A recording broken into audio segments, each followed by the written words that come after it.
Իշխանությունը անդադար, այդ թվում եւ դուք տեսնում ենք որ եթերով, այսպես է վրտոված Գյումրի երկուսից եք խոսում, կանխելու ենք,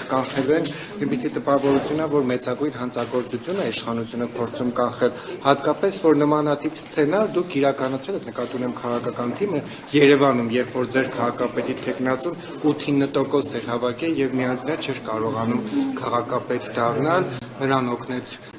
Հանրապետություն կուսակցությունը, հանրային ձայնից եղան ավականիներ, հետևաբար, ինչ խնդիր կա, եթե օրինակ ընտրական պրոցես է, որի ժամանակ կարող ընդդիմադիրները միավորվեն եւ այլն, ինչն եք ուզում կանխեք։ Նախ խնդրեի փաստական սխալներ չանել, քաղաքացիական պայմանագիրը Երևանում, եթե չեմ սխալվում, 33% էր հավաքել, ոչ թե 8-9%։ Երկրորդը Երևանում 9%։ Հարգելի գործընկերներ, ձեռեք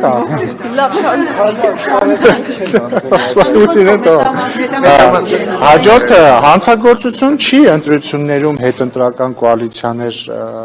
ստեղծելը, ձևավորելը եւ իշխանություն դառնալը, դա նախատեսված է ուղիղ ընտրական օրենսգրքով։ Հանցագործությունը կաշառակերությունը։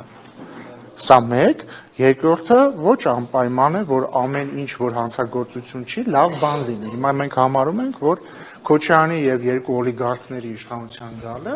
վատ բան է եւ դա պետք է կանխել։ Արդյոք դա հանցագործություն է ինքնին։ Եթե արդար ընտրվեն, հանցագործություն չի, բայց շատ վատ բան է։ Որ օրինակ, այն որ մի ընդհատեք ինձ էլի, չէ, Երևանում Քոչարյանն ու օլիգարխները չեն եկել իշխանության։ Օրինակ, Վարդանիկը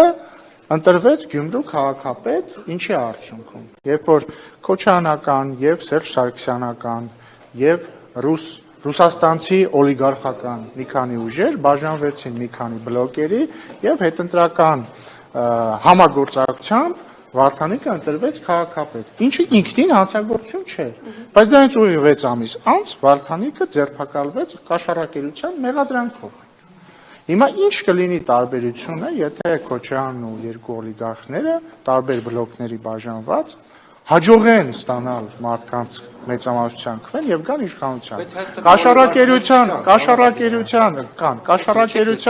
կաշառակերության